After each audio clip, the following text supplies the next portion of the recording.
emergencia, ¿no? Lamentablemente tenemos muchas dudas durante todos estos días. ¿Qué pasó aquí? ¿Qué pasó allá? ¿Qué pasó con esto y con lo otro? Y afortunadamente lo tenemos a Carlos Serenari los viernes como para respondernos algunas de esas preguntas respecto a temas internacionales. Así que aquí lo hacemos.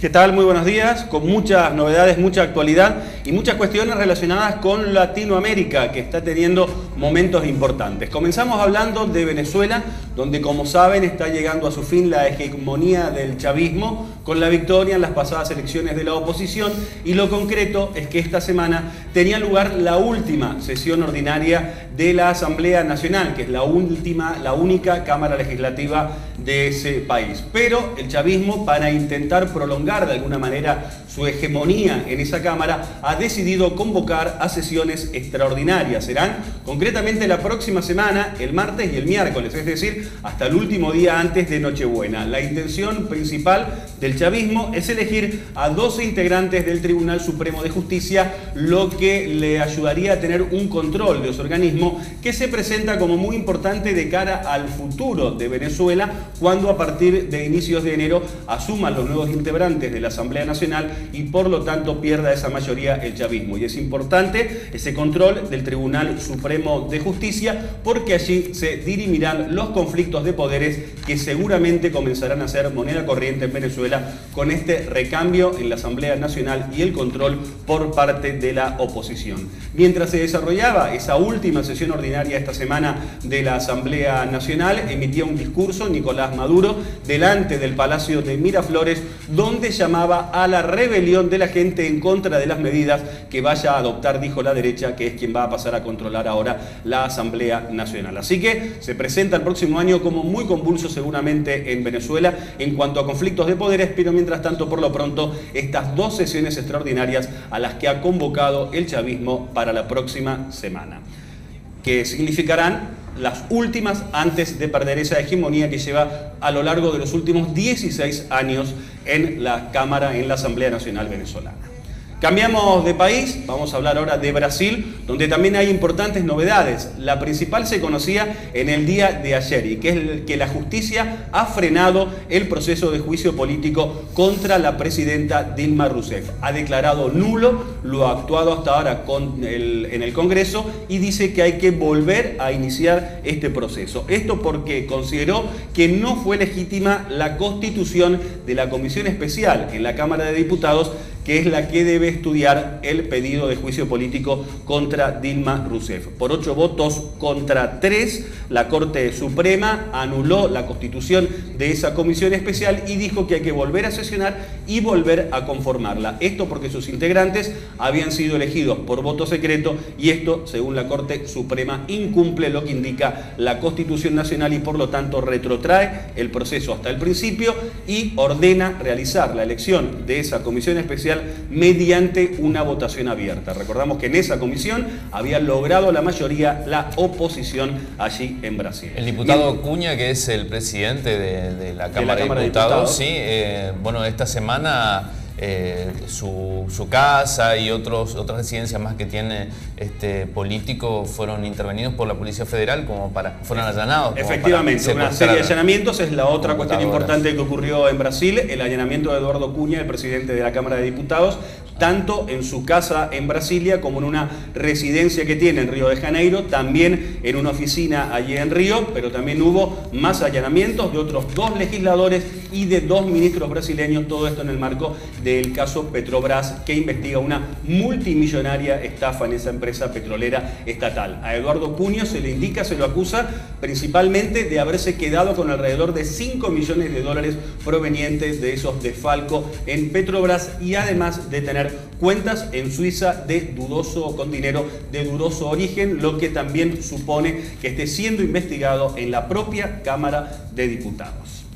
Cambiamos ahora de cuestión, vamos a hablar de un fallo, una sentencia que ha emitido esta semana la Corte Internacional de Justicia de La Haya, favoreciendo en este caso a Costa Rica en un problema que tenía el limítrofe con Nicaragua, un territorio que estaba en disputa cerca de la desembocadura del río San Juan en el Mar Caribe, concretamente la llamada por Costa Rica Isla Portillos. Así, Nicaragua había instalado una base militar y había abierto unos canales. Costa Rica reclama la soberanía de ese territorio y la Corte Internacional de La Haya ahora ha fallado a favor de Costa Rica, no solamente otorgándole plena potestad sobre ese territorio, sino además ordenando a Nicaragua a indemnizar por el uso de ese espacio al país costarricense. Desde Nicaragua, su gobierno, a cuyo frente está Daniel Ortega, ha dicho que acatará el fallo en toda su extensión y que aunque no es el fallo que esperaban, esperan que esto pueda ayudar a mejorar las relaciones bilaterales entre los dos países. ¿No querrán fallar algo, y Nicaragua. ¿No querrán fallar algo así para las Islas Malvinas, tal vez? La Corte Internacional. La verdad que vendría bien una sentencia en ese sentido, pero se lo ve poco factible, por lo menos de momento. Cambiamos de cuestión, hablamos ahora de Colombia, donde también hubo un hecho muy importante, en este caso afortunadamente camino a la paz, a ese largo proceso de paz en busca del que está el país colombiano en su negociación con las Fuerzas Armadas Revolucionarias.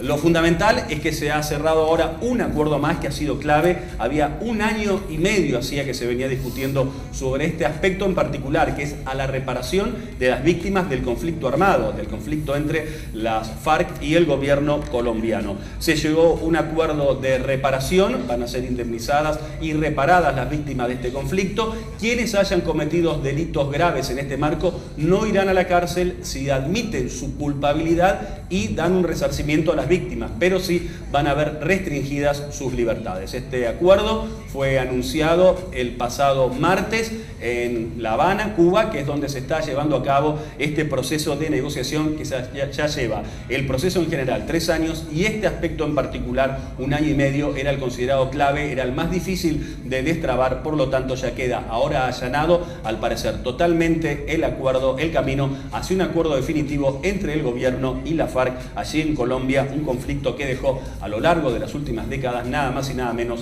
que 220.000 muertos. Nos vamos a Europa porque finalizaba el fin de semana la cumbre de París sobre el cambio climático y ha habido un acuerdo global, un histórico pacto entre todas las naciones. 195 países han firmado este acuerdo con el objetivo de reducir los gases del efecto invernadero. Se busca así evitar que la temperatura del planeta suba otro grado hasta el año 2010 con este acuerdo. Fueron 2 semanas de intensas negociaciones. Se temió que, como ya había pasado en Copenhague, en la anterior cita de este tipo, no se llegase a un acuerdo, pero finalmente hubo un acuerdo en el aspecto principal, que era el mayor esfuerzo de los países más desarrollados. Se decidió que los países en desarrollo recibirán $100 millones desde el año 2020. Los ecologistas han celebrado este acuerdo, aunque lo consideran de alguna manera insuficiente porque no recoge sanciones hacia quienes incumplan lo que se ha acordado aquí, sobre todo en cuanto a la emisión de gases de efecto invernadero, que es lo que produce el cambio climático y el recalentamiento del planeta.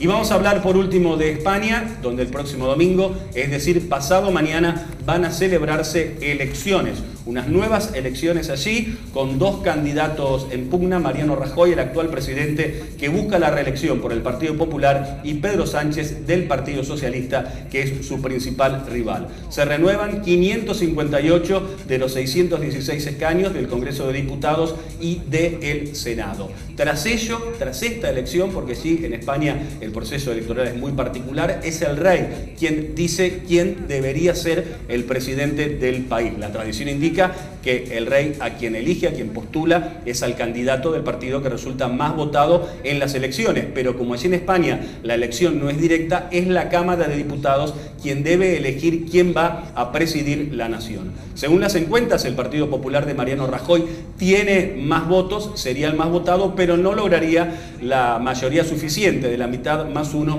para ser investido presidente y por lo tanto necesitaría alianzas. Por lo tanto, con un panorama incierto por delante, este próximo domingo son las elecciones en España. Bien.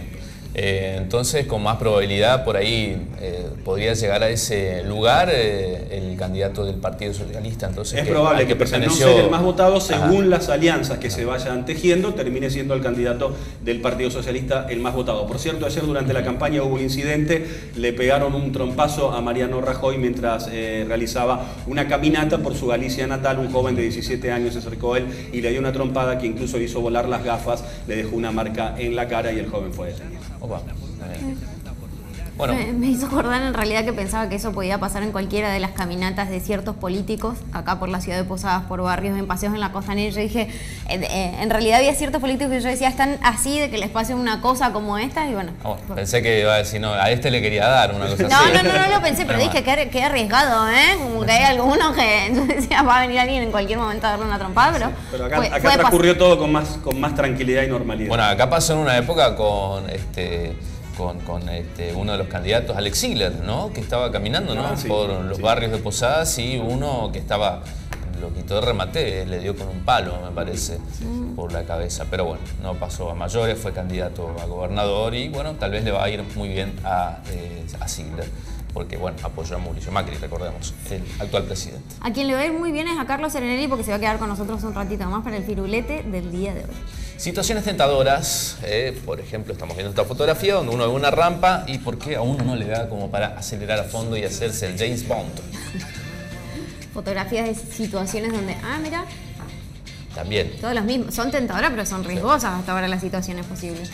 Yo cuando voy en la moto, en el puente de San Roque, o ves un botoncito así, ¿viste? Tipo de emergencia, tipo timbre, o en el ascensor, rinraje, ¿no te da ganas? En el ascensor o la alarma de incendios, ¿no te tienta a veces?